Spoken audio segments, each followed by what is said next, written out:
Welcome to Season 3 of The Breakdown, the official podcast of the Breakaway Roping Journal and calfroping.com. This season, we're diving into both the breakaway and calf roping like never before, bringing you the personalities, successes, and horses that make these events great.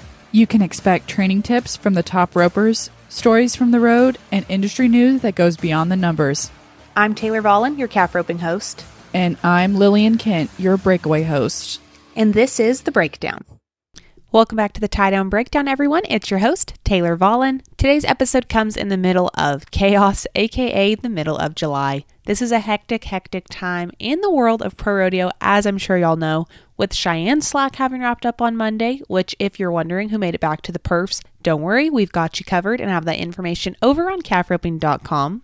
Tenampa Slack on Tuesday, Salt Lake Wednesday and Thursday, and of course, Salinas. So it's safe to say there's a lot going on right now in the world of pro rodeo. Today, I have a quick little episode for y'all. Over the weekend, South Dakota's Bodie Mattson won his very first national circuit title at the NFR Open.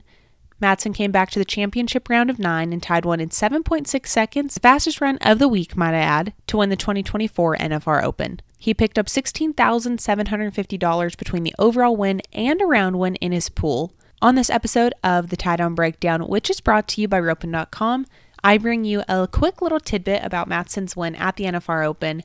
I do warn you, it's pretty windy. We recorded this at the Cheyenne Slack on Monday, so bear with me.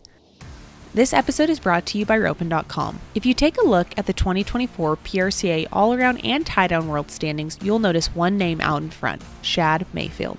Shad is the all-around man in the world of pro rodeo right now, leading the world standings in the all-around with over $170,000 and the tie-down with over $165,000. And there's only one place you can learn from Shad, roping.com. From training tips to flanking and tying to practice runs, check out how the 2020 world champion practices only at roping.com. And while you're out on the road this busy time of year, check out our full rodeo video archive selection with decades of legendary calf roping videos from the Mo Bettas to the Spicer Grips.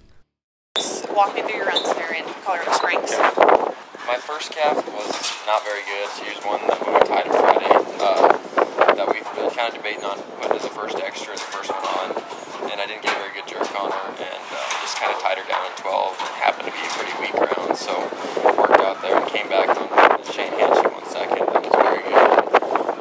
The average was pretty weak in our set, so I was able to just kind of tie her down and win the round because everybody was kind of backing off a little bit. And then in the finals, had a calf that they didn't really do much on the first two rounds. It was in my set. We tied on Friday, and I really liked her when we tied her, and she ended up being phenomenal. Yeah. 7-6. So. That short round was a lot better than the go rounds. Yeah. What was kind of the game plan there? Yeah, Shane did a great job of getting the best 9 calves there. So the calves there were there's a little bit of everything from set to set. So when he did a good job there, it made it a good short round watch. And being a one-header, I actually stayed in the short round because the first calf went down and he got a rerun. So I knew that I needed to kind of be all gas, no brakes, with a sudden death deal there. And you're guaranteed to win 1,500. So I knew just kind of lay it all on the line right there. So. Do you like that setup there where you get to run two either? What days would you have been? I was Friday. Okay. Friday. Yeah. Gotcha. Friday night. Thursday night. Friday. Thursday I night. do. Yeah. Do you like that kind of the back-to-back almost? I do. Yeah. Sudden death. Yeah, I do.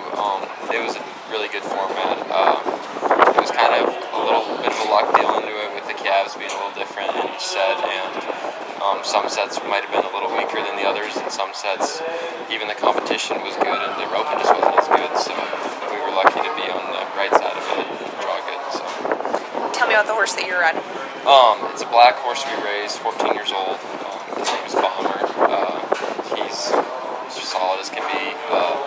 Really good when you draw a good one like that. Never stays out of my way, or just kind of stays out of my way. I wouldn't say he's the fastest or deepest stopping horse in the world, but he never screws me. So just honest as can be. What does it mean to you to have your first national circuit title? It meant a lot. Going into that week, dang sure everybody's thinking about what the money would do for you in the world standings and thinking about the qualification to Puyallup was huge, and to be the one that was on top is a blessing, and the money dang sure is going to go a long ways getting down the road, and for the world standings, kind of gives me a chance to maybe have an outside chance to make the NFR this year, and dang sure get into the rodeos have all the money in. So Yeah, I figured. I would guess probably around 22. Okay, yeah. So very much so important. Yeah. And I got quite a few rodeos left to count. For sure. Yeah. You brought up Puyallup, and I think that's such a good point. We talk about it like at work all the time, how important it is, but kind of reiterate just like how that could totally change your season. Yeah. So my neighbor, Rory Lum, was actually the one that puts Sioux Falls on. So he's dang sure been in my ear about getting all the tour rodeos, and now it's kind of lucky I don't have to worry about getting into all the tour rodeos. And it can change your year because Puyallup, there's big money there, and then there's huge money at Sioux Falls, and it's only getting better. So I think we looked the other day, and you can win dang near 70,000 at the last two rodeos. Yeah. So that's even where I'm at right now. That could jump a guy all the way up in there from the 30s to 20s at the last week of the year. So it's huge, and to do it hopefully at Sioux Falls in my home state would be super cool. Yeah. Very good point. Yeah. I feel like some people write off the circuit funnels and the circuit program and everything, but I mean, we watched NFR guys there. Does it make it more special knowing you're up against the best in the world? Yeah, like just looking back there after I roped that night, I was like, gosh, you're not safe because these guys rope so good and they pick the best calves. And for me, myself, I feel like the big moments against the big guys is when I get the best of myself. So that's a good combination, I think. So here, then where to next? Nampa and all that? I skipped Nampa. I'm going to Salt Lake, Spanish, Ogden, and then back here, and then to Deadwood. Perfect.